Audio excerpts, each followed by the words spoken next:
welcome to another episode of the Think Different podcast. Welcome back, episode 85. We are here today. It is the former Apple Retail Podcast with Mr. Keto Frank Funk and myself, Mr. Will TLD, here today for another great episode of the Think Different podcast. But before we get started, we want to thank last week's guest, Brian Burke from SellYourMac.com, joining us for an amazing episode. There is a special code inside our episode notes on our YouTube version and on our podcast version. You can get a discount of selling your Mac. You can actually get more credit back, or you get a $20 discount by going to refurbishedmacs.com. If you don't want to spend $1,000 on a Mac and you want to buy a cheaper Mac that you know will last you and is validated by them, you could absolutely go through there. So please check out sellyourmac.com and go to refurbishedmacs.com. But Frank, how are you doing this week, sir? I'm doing great, man. I just did a weigh-in, and I've been on keto for 11 months, and I'm down to 190 pounds. I lost 56 pounds, and I'm feeling terrific. That is all because of the great non-sponsor of Zevia, ladies and gentlemen. Thank you very much, Zevia, for not sponsoring our podcast, but because of this, Frank has lost so much weight, and now he's feeling healthier and greater than ever. And by the way, this guy right here is the guy that got him on it. So I'm proud to say that he is on it. Now, I've been on keto once again. I'm almost a month in. Right now, as of this recording, I lost 10 pounds in 3 weeks. So there you go. We'll see what happens when I do my weigh-in on Friday. Now, because it was Easter, which I hope everyone had a wonderful Easter, whoever celebrates it, Passover. I don't know much about the holiday, but I'm sure you guys had a good time too. I'm looking forward to seeing that weigh-in and see if Easter affected me, because there was a tiny bit of cheat in there.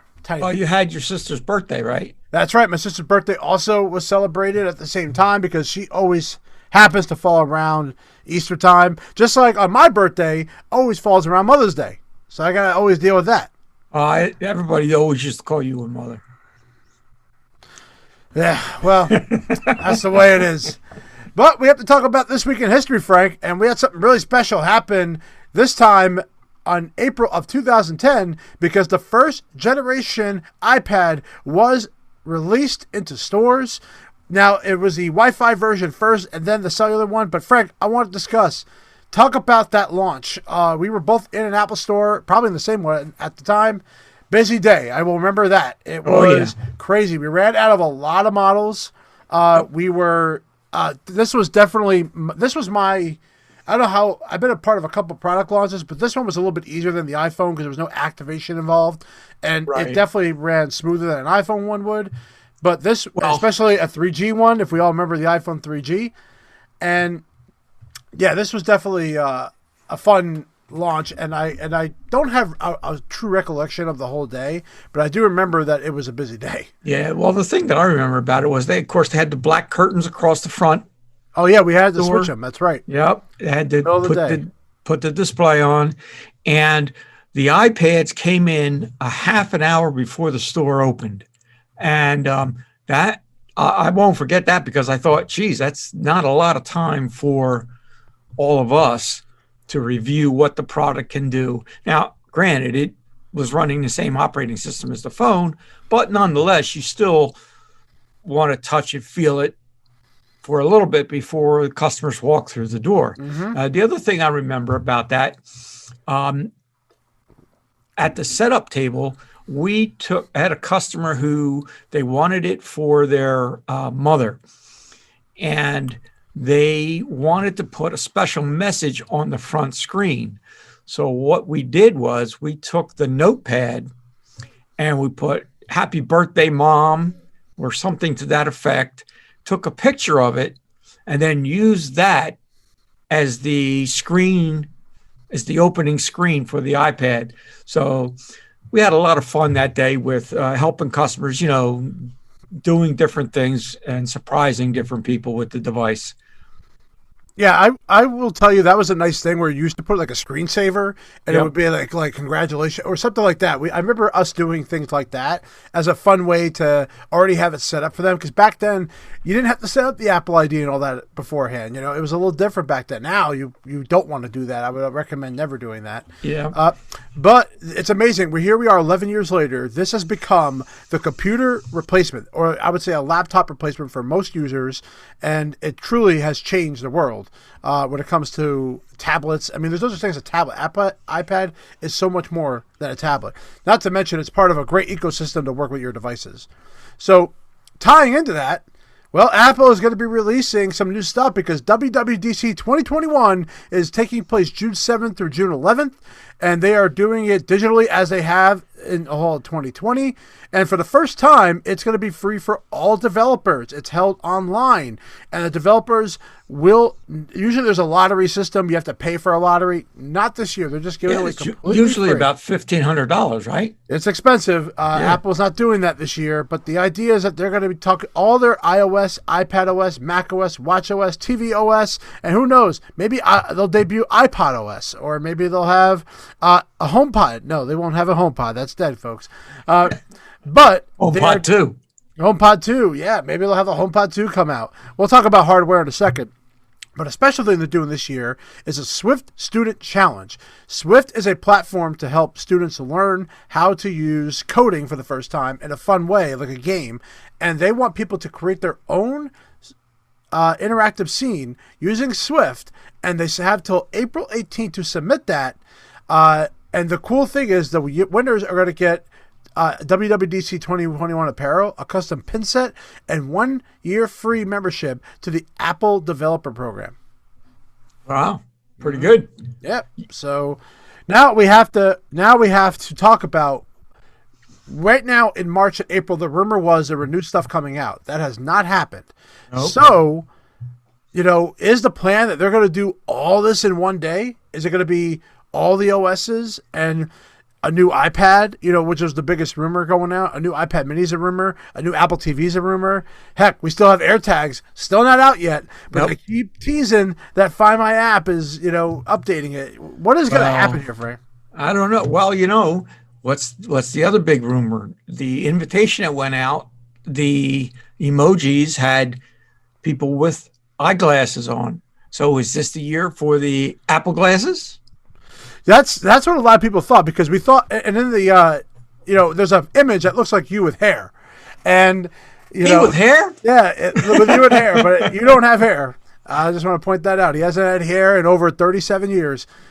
That is what a lot of people speculate that's what they're doing. Now, I don't think they're going to be doing that. I think that'd be a really big tease, because we have no images. Like, there's a lot of ways that Apple stuff gets out now.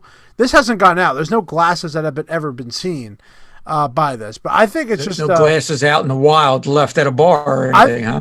And Apple could just be teasing us, honestly. And remember, the idea is that the last time when macOS was revealed, when M1 was revealed, it was like a slow open, and then it was like a pink glow coming on it. I forget his face, but that's what they're teasing here.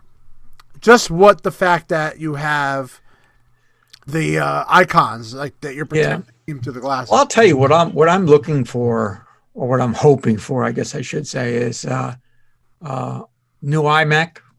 I'm hoping that they'll have a M1.2 or an M2 chip that really kind of really makes a big splash in the iMac world. Now the rumor is they're going to get rid of the beard or the chin on the iMac, have a thinner bezel all the way around.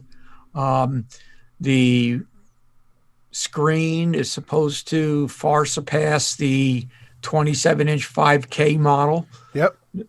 The only downside, of course, will always be what's it going to cost. Right, and I'm hoping they can keep the price close enough. The fact that they make their own chip, I think, is helping that. They no longer got to pay a license fee to them. And then, of course, the new MacBook 15 inch is another MacBook Pro 15 inch. I'm very curious to see what's going to happen here. But will we see any announcements before this? And that's what I don't know. because Apple's really thrown a wrench this year by most of the rumor sites telling us that we were seeing something in March. It may not have been an event, but it was going to be a press release. So will there be a press release for something new coming out? That's the question mark, Frank. Yeah, I don't know. I really can't. I don't know. But here's the thing. If there is nothing coming out till June, we have a long wait. And if June hits, there's going to be so many people watching this. Yeah. Yeah. Well, maybe that's what they're going to do this year. Instead of bringing it all out in dribs and drabs, every, product this month, product next month, so on and so forth. They're just going to do one big bang, and really make a big splash in the market. Yeah. So, or wait for the hardware in September like they always do. It's so hard this year. Everything's still weird up in the air with everything going on. But I have been so impressed with these digital ones that I am excited for them more so than I've ever been, because they've been so good the last few, even to make little things to make fun of, or like the way the production has been on them have been tremendous. And I absolutely have been a fan of this new style. But Frank, not all Apple people are very friendly in that Apple environment. In fact, some of them are downright fraudsters. And we found a cool article this week about a former Apple manager. And Frank, tell us a little bit about it. A former Apple Store manager was indicted for a $1.5 million PPP fraud case. A man in Florida was indicted March 23rd and charged with 4 counts of fraudulently obtaining or attempting to obtain over $1.5 million in Paycheck Protection Program loans, the Justice Department announced. The man, who was described by Forbes as a former Apple Store manager, I wonder if that's Dan Zadak, was accused of stealing the identities of 8 elderly people, the poor old folks, one of whom was a relative. Wow, this guy's it's got to be Zadak. A long list of Apple devices, including several iPads, 2 iPhones, MacBook Pro, and an Apple time capsule, were listed as having been searched as part of the indictment. An Apple time capsule? Yeah, really. This guy's been doing this for a long time. Yeah, he must have been. He must have. This must have been for a while ago, because we haven't seen an Apple time capsule in a while. But that's pretty crazy. That now it sounds like he did this not working for Apple, but it looks like he's done. He's definitely stolen stuff. The article goes on to say that he also sued Apple in 2012 under the Fair Rights Labor Standards Act, and the parties reached a settlement agreement the following year. So in 2013, he received some sort of undisclosed dollar amount from Apple. Apparently, he won the suit, but and then to go on and fraudulently get this paycheck protection loans for $1.5 million. When is enough? Yeah, people take advantage of, especially of COVID. This is an example of it, where there's a lot of loans taken out and stuff like that. But I thought it was interesting how does a guy like this get hired, at Apple Store? You never know, I guess, until you really do this. But that was a crazy story to hear that, hey, not all Apple Store employees are good. And we actually have our own stories from our own stores that if we wanted to talk about one time, we could talk about them. Yeah. But Apple is also extending their independent repair program. We talked about this a long time ago, but Apple now, you can go to a Best Buy, a lot of third-party shops. Apple is allowing people to repair your products that's not just at an Apple Store. They are now announcing that they are going to be doing it in 200 countries now. So now, anywhere pretty much an Apple product is sold, you could get a real repair done. This was launched in 2019. It expanded to Europe and Canada last year. They are now allowed to have all genuine Apple parts, tools, repair manuals, and diagnostics to offer safe and reliable repairs for Apple products. There are now more than 1,500 independent repair locations serving the U.S., Canada, and Europe. So this is a big deal, because Apple is being more trustworthy with a lot of more companies to do the repair, stopping them from coming to an Apple Store, because Apple doesn't want to just be known as the Apple Store, just as Genius Bar. They want to be more than that. Well, I personally have mixed emotions on this, because prior to there being an Apple Store in Quaker Bridge, on my original iMac, I had an incident where I did purchase the Apple Protection Plan, and I took it to a third-party service in Princeton, who will remain nameless. And You're protecting the identity. Good man. yeah, he charged me, even though I had the Apple Protection Plan, he charged me $150. And at the time, not knowing any better, I went ahead and paid it. Then after I became an employee of Apple and worked at Freehold, I found out that there's no way he should have charged me any money. And of course, I never recommended him afterwards. Mm-hmm. And then I was also a member of what they called PMUG, which was the Princeton Mac Users Group. And he was a big supporter of that. So every meeting, I had to bite my tongue not to attack the guy. Well, just to, whenever he would tell somebody, yeah, bring it in, I'll take a look at it. I would man, I wanted to tell him, don't ever take it to that guy. But, but other than that, there's definitely people out there that take advantage of Apple, that say they're Apple, but they're not certified, or believe it or not, they come to the Apple store to get the stuff all diagnosed for them. Now, some people don't want to go to the Apple store. I get it. So they would like to have someone else do it for them. And if a guy knows what he's doing, fine. What do they charge him? I have no idea. Well, you remember at Quakerbridge, we used to have that fellow would bring machines in all the time. Oh, yeah. Computer tutor Ted. And he would bring them in. We'd fix them. He'd pay us whatever charge they wanted, and then he would take it back and to his customer. Yep. And charge them who knows what. But you know what? People shouldn't. I don't know what they know, what he does and doesn't do. But that truly is something that, hey, if the guy's making money, then the suckers are the people. Now, this was very interesting. That was announced earlier this week. After 5 grueling years of financial loss, LG Electronics is shutting down their smartphone division. Now, if you remember, they just came out with this new phone that actually flips sideways, horizontally, and vertically. That was like a new thing.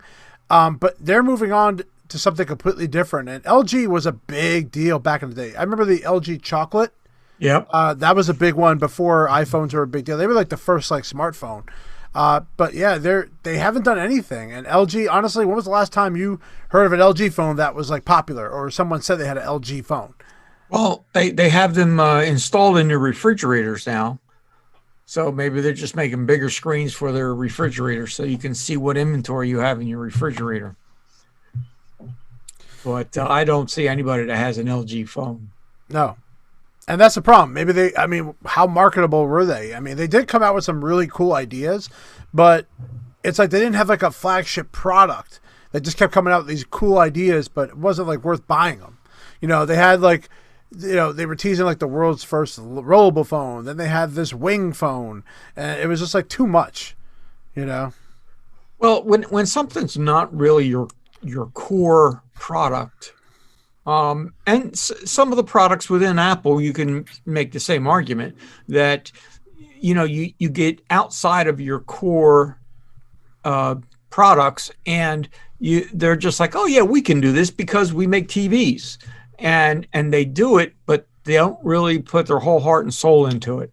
And you end up with something like this. Sony used to do the same thing. Mm-hmm. Sony would throw out so many different products, and 2 years later, they'd abandon them. Mm-hmm. So it's the same kind of, and if they stumble upon a winner, then they'll capitalize on it. Yeah. I feel bad for them. But honestly, they just haven't been useful in so many years. So that's just the way it goes. So RIP to LG. Thank you for the memories. But moving on, this was a very interesting article about the M1 chip. Now, the M1 chip, if you remember, the RAM and the SSD are one chip. The whole thing is one solid chip. There's no separate pieces on the logic board to make this separate. But there are technicians in China that were able to detach the RAM from the M1 chip and its nearby SSD module, replace them with larger capacity components, which are recognized by macOS, and they didn't break the device. Very, very interesting. Now, I'm going to tell you this right now. If you even think about doing this, you are the biggest moron in the world for even doing this. Apple has been doing this for so many years. Everything is soldered together. Now, there are companies like China or the guy in New York that is soldering boards like crazy for clients and customers that they absolutely should never do this at all. Yeah. You're now, I'm sure if somebody does this, then it voids the entire warranty. So if something else should go wrong, then you're going to be on your own.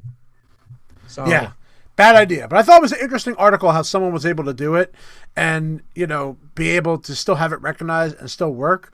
Obviously, this is not a viable option, although I think it's interesting if Apple could come up with a chip, I'm talking years down the line, where it's just an easily removable slot that you could do that and make it easy to repair. I thought it'd be cool. I thought it'd be very interesting. Yeah.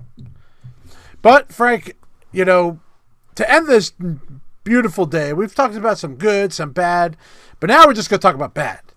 And this is bad because... But this is, I talked to you before I got on the air today. This is expected now. So I want you to talk about it because I'm a user of Mr. Facebook. I like Mr. Facebook. Facebook is able, I published something very nice from my sister today. Happy 34 years old, Lynn. And stuff of my kid and so many good things. But now another thing has happened. Well, here we go. This is hot off the press. It's just been released. Personal data of 533 million. Let me repeat that. 533 million Facebook users leaks online.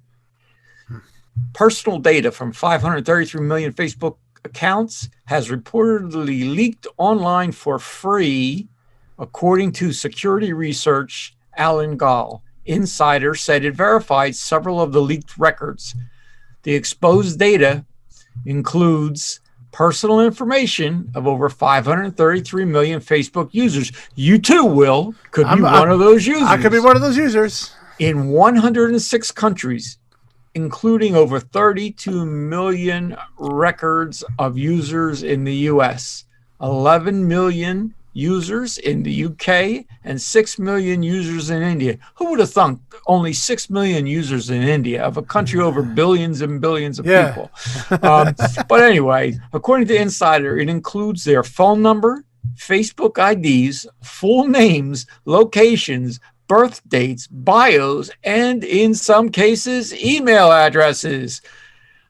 Needless to say, Mark Zuckerberg is not in that 533 million. Oh, how does he know? How does he know that? Oh, please! He's got his own separate secure server, man. He's using what was that one that was out before Facebook? MySpace. MySpace. There you go. He's using MySpace. Well, man, this is discouraging news. Especially with all of the talk of privacy and the argument with Zuckerberg and Tim Cook over these new privacy laws that are not laws, but policies that Apple is putting in place. I think this is just more ammunition for Apple to say, see, I told you. And this is why Apple is coming out with an update to stop tracking. It's not, this has nothing to do with that, by the way, but this is just an example of the excuses that Facebook just keeps coming up with. And Apple is just like, your whole business is reliant on a person to be a customer. And that's the whole thing is they make money off of us. Apple makes no money off us without us making the decision for ourselves. We are the ones that go out and buy the apps. We are the ones that go to iCloud. When it comes to being on Facebook, the moment you sign up and they track what you're doing and where you are now these third-party analytics companies that's their customer. Well, see, the thing is, you got to go back to, what our parents told us. And that is there's no free lunch. Okay. When somebody tells you that it's for free, beware. There's a catch. Okay. People say, well, I can put everything out on Facebook and the disk space is free. Well, yes and no. They don't charge you, but they sell the information they glean about you to third-party users. Apple, on the other hand, charges for space in the cloud. But the expectation there is I'm paying for it. It's private. There's nobody even at Apple can get to that without my information. How many people used to come into the store and ask you, well, what's my Apple ID password? Yeah, all the time. And not to mention they have a two-factor authentication on top of the fact that they have the regular one. So there's, again, Apple, I think, does a tremendous job. And by the way, to credit, Facebook does have a two-factor authentication program, which I use. And, I want to avoid that because, again, there's a lot of stuff on there. I feel like I have more stuff on there than I do have my own bank account. And the reality is, people could be on Facebook and can have all these two-factor authentication, everything they want, but it doesn't matter because there's a back door that other people get to. Yep. It's just something that, and the only reason I wanted to talk about this is not because I'm anti-Facebook. It's just that I believe that people need to try to understand this stuff. I know it can be daunting, and I don't pretend to understand all the ins and outs of this. But I know enough to say, you know what? I don't need, first of all, I don't, my life, if you want to know something about me, ask me. My life's an open book. I don't have anything to hide. But the idea of somebody just tracking every page I go to and without my permission, I don't need it. And I believe there are other alternatives out there for social media. I'm currently using, it's called MeWe. I know about MeWe. Yeah, MeWe is a private, it's almost like there's groups in there. Yes. And you join these groups. In fact, you should be publishing the podcast in there, Frank. Oh, okay. Damn it, Frank. Publish the damn podcast in there. Get me some hits. Well, the thing with the groups is what I found interesting is when you have to ask to join a group. Right. You can't be, And they'll ask you, little questions. Why do you want to join this group? And then they usually have a statement in there. This is not to sell product. This is not to I'll say, talk mean to anybody. Or if you start getting involved in that, they're going to kick you out. And they state that right up front. This is for friendly conversation and to learn things. Like I recently just joined one for fly fishing. And not trout fishing? Come on. Yeah, fly fishing for anything, man. Okay.